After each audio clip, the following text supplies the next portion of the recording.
This is the Daf Yomi for Shabbos Kodesh, and this daf should be a salvation for Am Yisrael, a protection for the Chayalim, redemption for those in captivity. So we're going to start on 99b, 7 lines from the bottom, and the Gemara is discussing an expert who gives a ruling. And we want to know if he's responsible for a mistake he makes when he gives the ruling. It doesn't matter whether or not he gets paid for this ruling or not. So the Gemara says, Hamara dinar l'shalchani. Let's say you show your coin to a money-changing expert, and he approves it. The Nimtzaran discovers that he made a mistake. He made a mistake in improving it. So Tani Chada, one source states that Uman, that if he's an expert, he's pater. If he's an expert, then presumably he's entitled to give his opinion. He went to school, he studied it, this is what he does. So we're not going to hold him responsible for a mistake that he made because he wasn't acting recklessly. But if he was a hadiot, but if he was not an expert, he just voiced up his opinion with no expertise on the topic, then he has to pay the person who gave the bad advice to. Mitanya Idach, and the alternative source states, Bein Uman Bein Hediot Chayiv. The alternative brisa states, it doesn't matter if he's an expert or if he's a regular person, even if he's an expert, he's responsible. And Amar Rav Papa, Rav Papa explains, Kitanya Uman Pater, when we say that the expert is exempt if he gave the bad advice, that's Kagon Dinako V'Isur Delot Tzriche Dinako V'Isur. Then we're talking about a case where we say that the expert is going to be exempt. We're talking about a case as Dinako V'Isur. That these are the experts like Dinaki and Isur. Rashi says these were money changers who were experts. Because they're complete experts. They're not missing anything. They were total experts. They're going to be exempt. So if that's the case, if they're such experts, then how could they have made a mistake? Mar explains, that all of a sudden there was a new ruling which they had no way of knowing about, which disqualified that coin. And so they hadn't received that. So that's why they were considered to be exempt. And Gemara tells us a story. Are we assuming there's damages? Are we assuming there's damages as a result of the expert mistake? Is that an assumption just without being identified? Because you go to an expert and he says this is a valuable coin. Turns out he's wrong. Where's the damage to the owner? Well, the damage is that the person acted on that basis and bought the coin or accepted the product in exchange for that coin. And now he's out the money because the expert told him it's a good coin. Okay, you're assuming damages. Okay. That's why he says he's responsible. What else is he responsible for? Well, that was the question I was thinking. Okay, thank you. Yeah, of course. There's no damages, no problem. So the Gemara tells us a story. There was a woman, now she came and she showed her coin to Rabbi Chia, and he said, it's a perfectly good coin. The next day, the next day she came back and to him, I showed them the coin, and they said to me that it was a bad coin, and they're not accepting it from me. Meaning to say, you cost me money. I accepted this coin. You told me it was valid, and now I tried to use it, and now I'm out. Amarle Rav. So Rabbi Chia said to his nephew Rav, Zil Chalfa Nihue, go exchange the coin, meaning reimburse her, make good. Because of a pinkasi din asik bash, and write in my ledger, I made a bad deal. Meaning to say, I should have told her, that I'm taking the loss for it. Mara says, well, why? Why is Rav Chia taking it on the chin? Maishna Danku v'Isur de Petiri. Why in the case of Danku and Isur are we saying that their experts are exempt.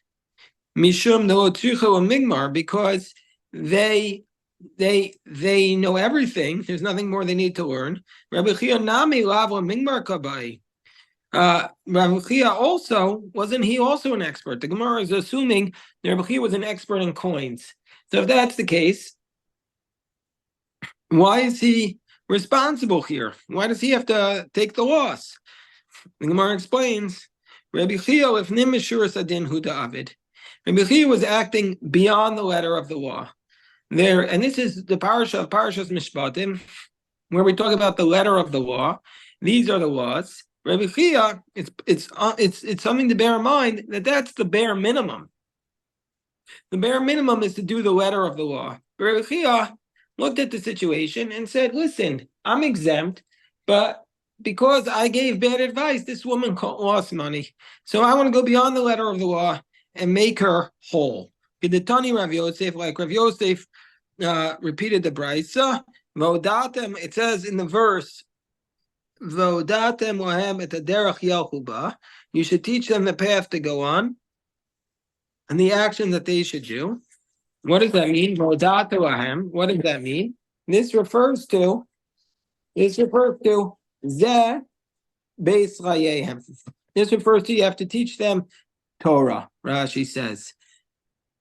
As haderach, the path, zug milos chasadim. This refers to acts of kindness. Yelchu. This refers to bikur cholim, visiting the sick. Ba, zug kavura. This refers to burial. We see from here that this seems to indicate that you should visit the sick before you get involved with the dead. As a maisa refers to, what does that refer to? Za'adin.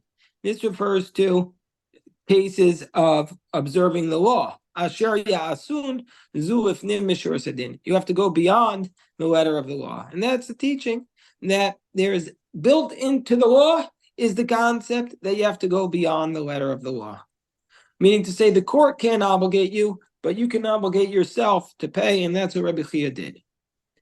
Reish Lakish achvile dinara Rabbi Elazar. Reish Lakish showed a coin, a dinar, to Rabbi Elazar, and Rabbi Elazar said, Amar le ma'al Yehu. Rabbi Elazar said, it's a very good coin. You could use this. But then what happened was, Amar le chazi da'alayich kasamich. He says, you should know that I'm relying upon you. So Rebbe Elazar responded, what do you mean to say that you're relying upon me? Are you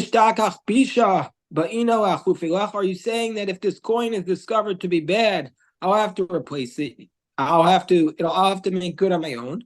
You are the one who taught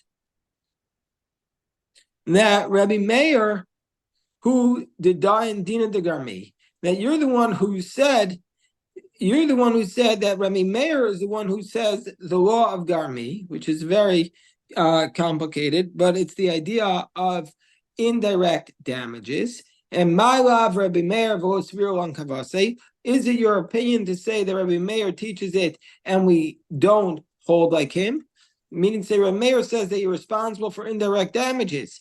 And what I'm doing is, if you're saying that I would have been responsible for giving you the bad advice, that's indirect damages. So isn't it Rabbi Meir who does it? And you're telling me not only Rabbi Meir rules that way, but we don't hold like him. And so therefore, I'm not responsible. So what are you trying to warn me? That's it, by saying you're relying upon me. I'm Rabbi Meir of Sphiro on Kavasi. No, Rabbi Meir gives this ruling of Garmi that you're responsible for indirect damages. And yet we hold like him. And so therefore, I'm warning you that I'm relying upon you and you'll be responsible. So the Gemara says, hi, Rabbi Meir. Where does Rabbi Meir say we're responsible for indirect damages? Ilema Rabbi Meir. And the Gemara says, Daled Lamed Mem Pei Simanim. And we're going to cite 4 cases of Rabbi Meir. And the way to remember it is Daled Lamed Mem Pei. So, what are the following cases? The Tanan we learned in the Mishnah in Sanhedrin. Don es adin, zike es achayev, chiv es azakai, time es ator, tir es atame, masha asa vishalam mi beso. That let's say a judge gives a ruling and he's wrong. He says the person who's not responsible is responsible, and one who is responsible, he says, is not responsible. He says something that's tameh is tahor, something that's tahor is tameh. Well, that which is done, and he has to pay. We see that the judge is responsible. So even though it's indirect damages, the judge is the one who's responsible. So is that the Rabbi Meir? In Marla, I'm a Rabbi La, I'm a Rav. No. When do we say that he is responsible? When do we say that Rabbi Meir is responsible in that case? And that's only that the judge actually did an action. It wasn't just an indirect action. That he picked it up with his hand. Look at Rashi. He says, "V'zike es hachayev." That he had a pledge from the lender in his possession, and the judge took the pledge and he gave it back to the borrower. And he said to the one who was really innocent that you are responsible. And he took in his hand the money from the person who was making the claim, and he paid it, or he literally picked it up with his own hands. So where the judge literally picked the action up with his hands, then we're going to say under those circumstances, it's not just indirect, it's actually direct action. So that can't be the case. Elahar Rabbi Meir. Now we're up to the Lamed, the Tanan that we learned in the Mishnah, and this is the Mishnah that we're going to, God willing, get to. We're going to, God willing, get to on today's daf as well. That what does he say?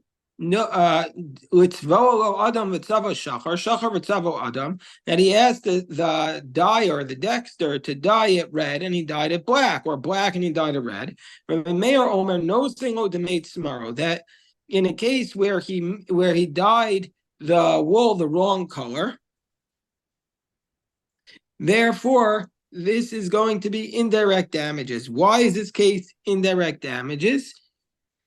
That's a good question. Why this case is indirect damages? So the assumption is that since the dye doesn't take a hold right away on the clothing, therefore his action is not direct damages, it's indirect damages.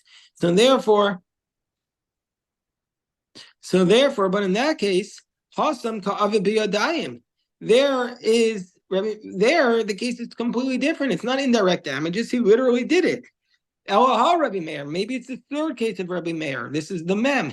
Nitanan hamisachech gafno al gabe tuaso shel chavero. That if somebody pushes his vine over the crops of his friend, harezeh kiddush. By doing that, he's combined, let's say, the wheat with the grapevine, and he's made it into klayim. He has made it klayim under these circumstances and made the crops prohibited, v'chayev, and so therefore he has to pay for the fact that the crops can't be used anymore. So here too, why are we saying that this is indirect? It seems to be direct. So here too, Tosfos has to explain that it's not directly prohibited, it's only prohibited when it grows to a certain amount. So if that's the case, Ella ha Rabbi Meir, so it must be the following. Hasanami kava biyadayim. That was also a case where he did it actually with his hands. So that's not indirect, that's direct. Ella ha Rabbi Meir. So now the fourth case, the pay. The Tanya mechitzas hakerem shenifritza. Let's say you have a wall around a vineyard, and this wall was breached. So if the person makes a wall around the vineyard, and the wall separates them from becoming kolayim, and the person who's responsible to build the wall is the owner of the vineyard. So, but now somebody breached this wall and thereby made the wheat and the grapes made them into kolayim. So, let's say you have a wall around the vineyard that was breached. Omer lo gedor, you say to the owner of the vineyard, you have to gedor, you have to fill it up. Meaning to say, because I don't want there to be koyim as a result of this. So therefore, the owner of the vineyard has to do it. Nifritza omer lokador.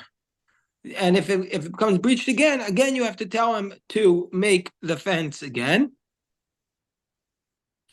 And then if the owner of the vineyard continued to do it, and now we have more than 1 in 200, then we're going to say that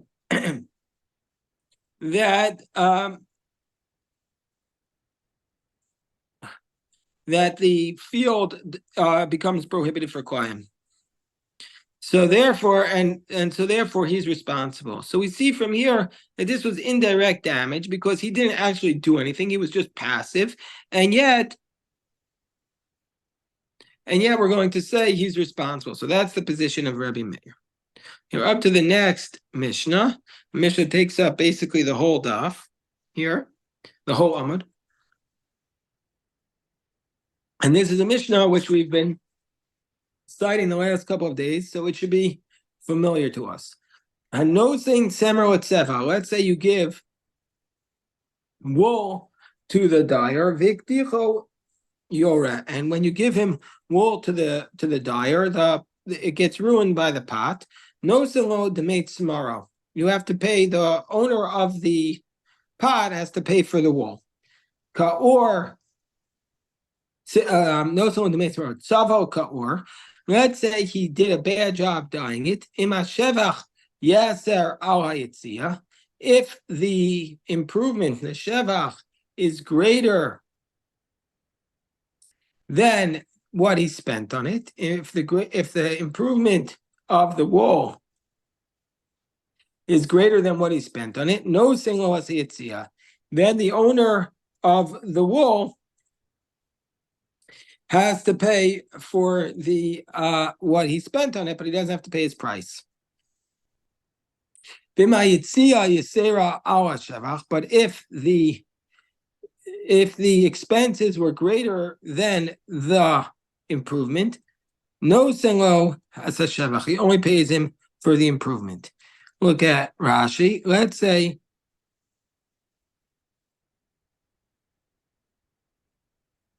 Rashi says, and the Gemara is going to explain that he dyed him with a bad dye, and so he intentionally does the damage, and so therefore he's responsible. But if it got better, then he gives the dyer the expenses and not the full payments, and so he receives the wool and the value. So Mekabel Tzmaro Udmei Tzmaro. Amar denesev delikne hu shivcha detzamer detzamer daha betseva shehisni motzeva v'oika shnuya deniknaya. And this is going back to the argument they were having before, whether it changes under those circumstances. So if the yitzia is greater than the shevach, no sin loss a shevach. He gives him the shevach. And now we have to the next case of the Mishnah. Let's say, and this is the case we had before. It's bolo adam utzvo shachar. If he gave it to him to dye it black and he dyed it red and he dyed it back, shachar utzvo adam, or black and he dyed it red. Rabbi Meir says no single demate tomorrow. Rabbi Meir says he has to pay him back for the wool. Rabbi Yehuda says ima shevach yeser al yitzia.